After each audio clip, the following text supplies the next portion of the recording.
All right, the Carolina Panthers just got an interesting surprise. Plus, I get an interesting surprise about the Carolina Panthers. If you're new to the channel, we are Detroit Lions fans, but this channel is fully dedicated to teams that just don't get covered by the mainstream media. The Lions were there forever, and plus stories that I'm about to share here don't get covered by the mainstream media. Who needs them? Let's look at this. Plus, like I said, I discovered something that I just love about the Panthers. By the way, I don't know if this helps. I had a starter jacket. This had to be like 98.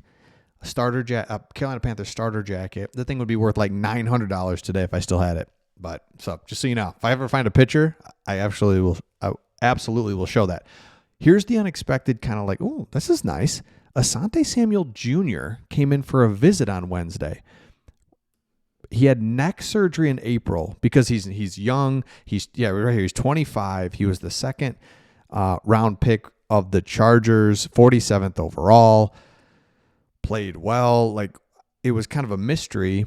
Why is he in the league? What's going on? Well, he had neck surgery, and now he's medically cleared to play. And just the fact that he's even looking at the Panthers just shows you, like, there's no way this guy's going to come out injured. But you know what? I want to go to a team that's garbage, has no future, isn't playing well. No, I want to go to a team. Hey, the arrow is pointing generally up here with the Carolina Panthers. So whether he signs or not, just the fact that he has interest, they have interest in him, it just shows the Panthers are not just bottom of the barrel anymore. You know, the last couple of years is like, oh my gosh, and hey, been there. Lions, oh man, been there as a Lions fan, where it's like, hey, I don't need to be like a Super Bowl champion. I just need to be playing competitive games. I need to be in games. I need to be later in the season where games still matter. I don't want to be 1-9.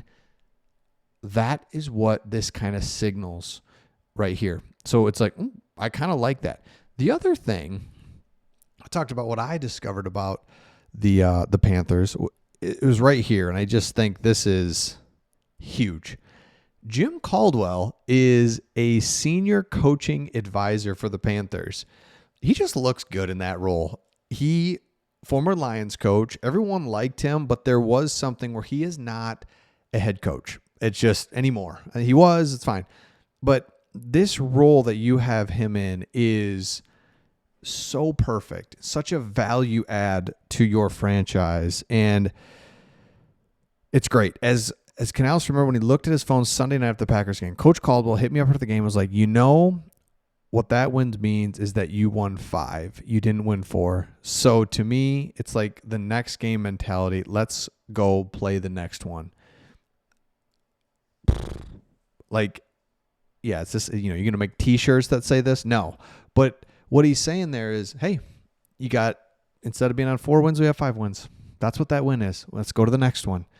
And I brought it up in the last video where this win, I love you, Coach Caldwell, but I disagree that it's so much more than that. I think we all do, but I think that's the whole point. We all do know that it's so much more than that, but let's just get back to that's 4 to 5 wins, and that's why he's here, keep us grounded, all that. But I'm here to say it's so much bigger than that because of your next 2 opponents, because now, things are a little different. So take a look at this. If you look, the Carolina Panthers, so PFF put out basically your percentage chance odds in relation to other teams, your playoff chances and leverages to get into the playoffs. 7 teams get in the playoffs. This is the NFC. You got 1, 2, 3, 4, 5, 6, 7.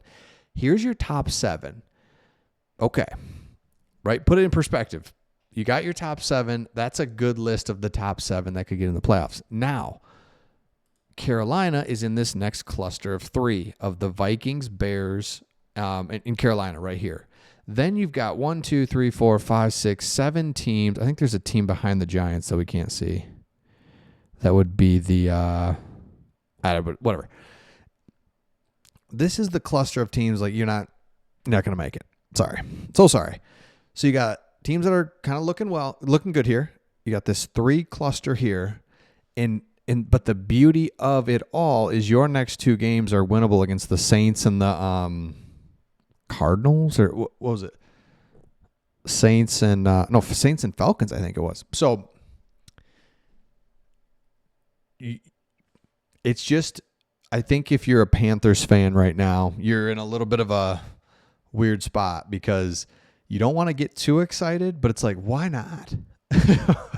What are we doing? Why not get excited? I think I actually will get excited. And I agree. Come on. Let's do this. Let's get excited, have some fun. Okay, so it's Panthers Saints. And one of the things, if you kind of look at what, let me go here. And I loved what this article said.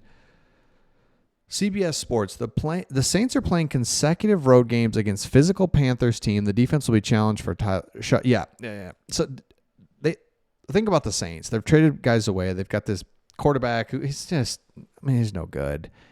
And so the good and bad news, if you're a Panthers fan, is if you go and lose this game, then it's like, okay, perfect. Now I know that we weren't going to do anything anyway. We weren't going to make the playoffs. Even if we did make the playoffs, we're not going to do anything anyway because we just lost to the Saints on a game that we cannot afford to lose. We just absolutely cannot afford. We lost. Now, if you win, it's like, okay, next step forward, survive and advance, another win. Let's keep going. Let's think of this right here as you're watching this game. It's like we cannot drop a game because there's 7 good teams ahead of us. There's that cluster of 7 ahead of us. So yeah, we're in relation to the rest of the NFC. We got 5 wins. You look at the Lions have 5 wins.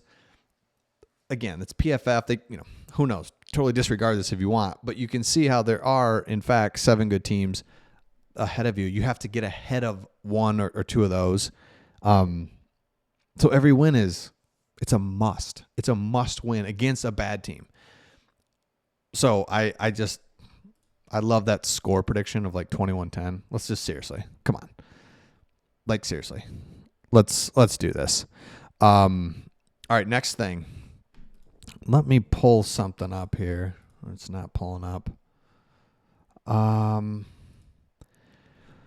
Okay, it's not pulling up. All right, basically, I love this article. It talked about the Panthers are changing the national narrative. So we're talking about in this channel how Panthers fans, need to be kind of like, hey, we don't get talked about enough. Well, it is changing 100%. And but how do you change it? You win. You gotta beat the teams that you should beat.